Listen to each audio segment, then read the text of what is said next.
नमस्ते साथीहरू, म भीमबहादुर श्रेष्ठ। आज तपाईहरुलाई मैले जानेका र बुझेका कुराहरू तपाईहरुसँग सेयर गर्न गइरहेको छु। सबैले ध्यान दिएर सुनिदिनु होला। म आज आफूले भोगेका जानेका कुराहरू तपाईहरुलाई भन्न खोजिरहेको छु। आज म शेयर मार्केट सम्बन्धीका साधारण जानकारी दिन चाहन्छु। शेयर मार्केट भनेको के हो? शेयर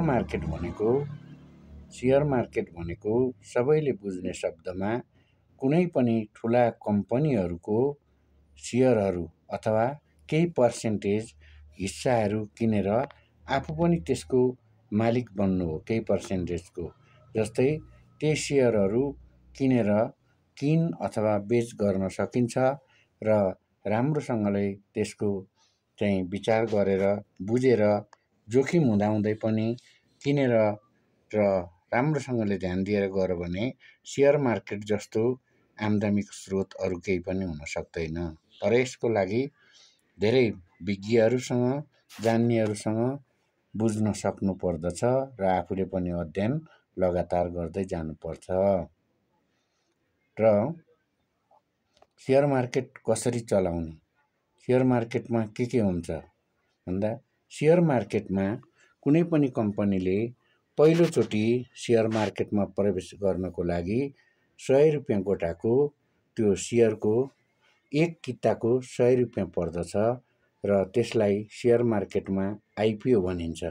यो आइपिओ साधारणतया सस्तो रूपमा सबैभन्दा पहिलोचोटि पाइने हुनाले आइपिओ सबैजनाले भर्न सक्नुहुन्छ। तर कम्पनीहरूको विश्लेषण गरेर राम्रोसँगले आफूलाई घाटा नहुने तरिकाले आइपिओ भर्यो भने 100 रुपैयाँको आइपिओ भर्नु भयो भने कम्तीमा त्यो 300, 350 अथवा त्यसको 3 डबलसम्म हुन्छ। तपाईलाई आइपिओमा घाटा लाग्दैन।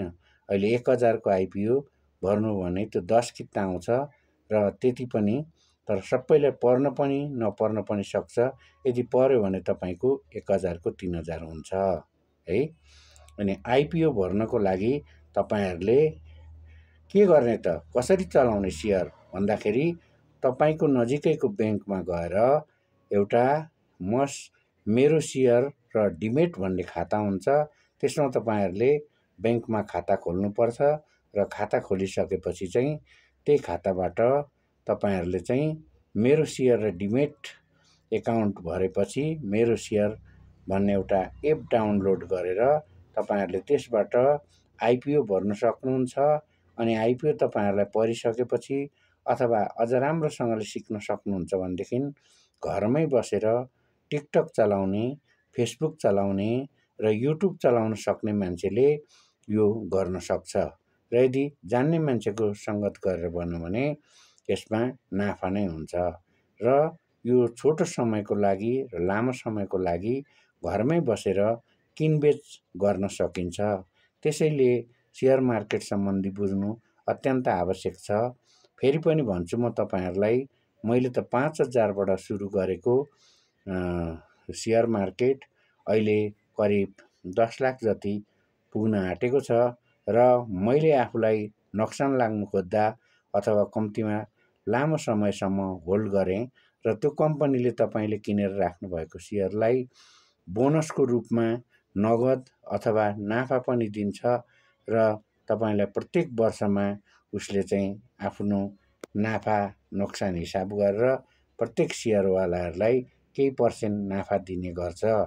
त्यसैले मानिसहरू शेयर मार्केटमा लगानी गरिरहेको छन् र लगानी गर्छन् पनि।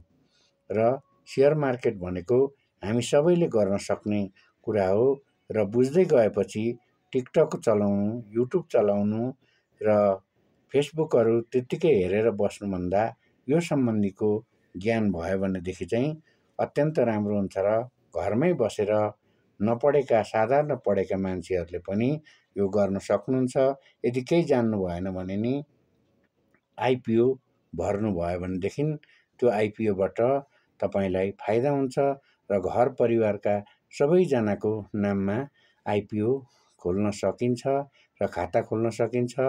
हिजो मैले करिब 10-20 वटा जति साथीभाइको र आफ्नो परिवारको पनि गरेर आइपिओ भरिदिएको थिएँ र मेरै घरमा पनि 7वटा डिमेट खाताहरू छन् र त्यसैले म सबैलाई अनुरोध गर्छु प्रत्येक घरको प्रत्येक नेपालीहरूले चाहिँ यो सेयरको डिमेट खाता चाहिँ खोल्नु नै आवश्यकता हुन्छ।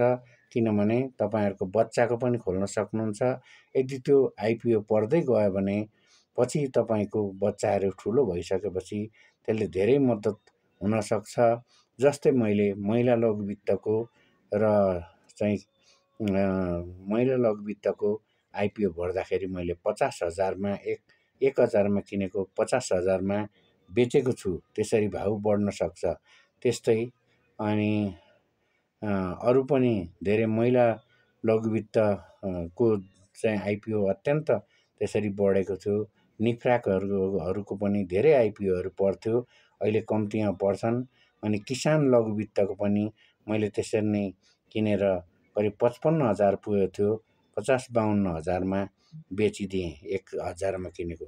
त्यस कारणले सबैजनालाई म अनुरोध गर्छु यसले राम्रोसँगले अलिक पढ्न ध्यान दिने मान्छेहरू पढाइमा जुन लगानी गर्नुहुन्छ, होमवर्क गर्नुहुन्छ, त्यति अलिकति ध्यान दियो भने विद्यार्थीहरूले पनि घरको साधारण मान्छेहरू, व्यापारी, बिजनेसकर्ता सबै मान्छेहरूले यो काम गर्न सक्छ र म आफूले जानेको कुरो तपाईँहरूलाई म सिकाउन सक्छु, बुझाउन सक्छु र तपाईँहरूले यो आजको भिडियोमा यति नै म भनिरहेको छु र तपाईँहरूले बुझ्न जिज्ञासु हुनुभयो भनेदेखि मसँग सम्पर्क पनि राख्न सक्नुहुन्छ। फेसबुकको माध्यमबाट मेरो फेसबुक च्यानल, मेरो फेसबुकको भीम श्रेष्ठ हो भने टिकटकको @भीमश्रेष्ठ040 हो भने युट्युब च्यानलमा यस्तै भिडियोहरू आइरहन्छन् र युट्युब च्यानलको नाम चाहिँ एसएस टेक्निकल सर्च एभ्रिथिङ हो। यसरी नै तपाईँहरूले मेरो भिडियोलाई हेर्नुभयो भने मैले आफूले जानेका, सङ्घर्ष गरेका धेरै कुराहरू म